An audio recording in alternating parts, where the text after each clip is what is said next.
Oh, you've been freelancing for a while, but now you're thinking about taking it a step further, incorporating the company officially and getting the status for it, but is it worth it? I'm not going to go into the tax side of things because it will just differ from country to country and depending on your own situation. I'm just gonna talk more on the practical and psychological effects of it. For me, when I first started running this video editing business thing, it was completely on a freelancer basis because at the time I just didn't know if I wanted to do this for the long term, if I was invested enough in it, or if it was even a good idea. But even that was kind of a blessing in disguise. There are definitely benefits to either side of the coin, and that's what we're gonna talk about in the next few minutes. In the first year and change, I was doing it as a freelancer. I just pretty much didn't know what I was doing, what I wanted to do, or what direction I wanted to take it. So I just was taking any and every odd job that I could possibly get my hands on, whether it was programming, web design, Shopify stores, Discord bots, you name it, I probably most likely did it, yeah. Wasn't exactly picky. Basically, it was an experimental phase where I just did anything and everything that came into my hands and had a dollar tag assigned to it. And I don't regret it, to be honest. I think it's a very natural course of events when you're first dipping your toes into this whole business world thing. I think there's a lot of flexibility and freedom that you get at the start that is pretty much just essential that you otherwise wouldn't have with a set business name and a set activity and a set yada yada yada. You don't know what you want or what you're good at or even what you want to do in the long term, so you just do anything and everything until you find something that gives you a strong enough signal that yes, I want to keep going with this. I still wanted to do YouTube at the time, but it was more kind of a situation where I thought I was gonna do any and every odd job that came into my way until I was able to save up enough to have semi-decent gear to be working with. You know, a decent microphone, a decent camera, decent editing program, etc, etc. Which isn't necessary, I know that, but here's the thing with the whole gear doesn't matter argument. It does, but you also at the start, the vast majority of people have something that is good enough that they can work on until they can do enough small jobs to save up the money to get the proper gear needed for it. Because it's gonna force you to get good enough so that you can actually make a little bit of money based on the merit of your own abilities, and then you can use that to upgrade. It's not the order reversed, but yeah, tangent over. As I was doing that, I just realized that I was being, a dum-dum and I could just do jobs that were actually related to YouTube.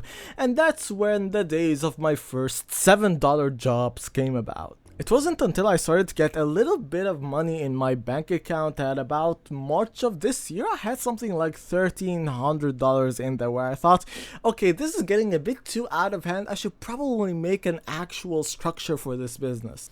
And that's when I started looking into the processes and options that I could do and created how I started an international company at 22 video in April. The point is, I only did it when things started to pick up and I was starting to have some very decent momentum. And a lot of things changed, at least personally for me, when I did that. Also, how you interact with clients and prospects kind of changed a little bit.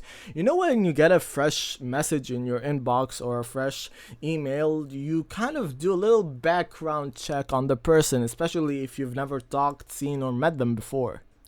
Put their email into Google, search up whatever name that they had stamped on the email, those kind of things. Try to glean some background information, who they are, what they do, what they have done in the past, what kind of persona or character do they seem to have online, that sort of thing.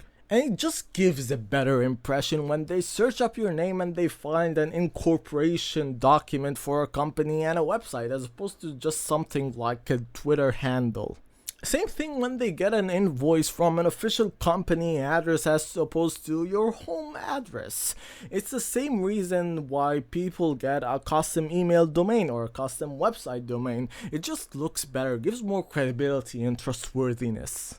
Another thing is that it kind of puts your mindset in more of the headspace for running a business. You have to sort out your official company expenses, your income, putting those aside in a different business bank account, and then seeing what kind of things you need to fix that up or improve some things. Because now they're separated from your own personal bank account and your own personal income statement and whatever else.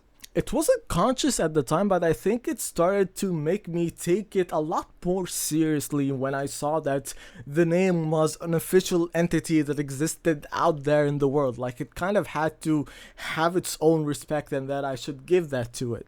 And generally, that's the kind of road that I would recommend if someone had asked me this today. If you're starting something new, then just do it as something on the side, freelancing, until you validate it enough, / you want to commit to it long enough for this to be a sustainable part of your daily schedule. But when you feel that you have validated it enough, then you should probably take that leap, because I believe it's a better long-term decision. For me, that took about a year and 3 months-ish before I did that. But you should trust in your own timeline. Someone that is more experienced is probably gonna take a little shorter of a time because they just know the motions of how to do stuff. Someone could take a little bit longer, and that's fine. Just do what feels right to you when it comes to that. I do hope this was helpful though. If you kind of like this type of stuff but in more of a text form, then I do have a business newsletter. And with that, bye.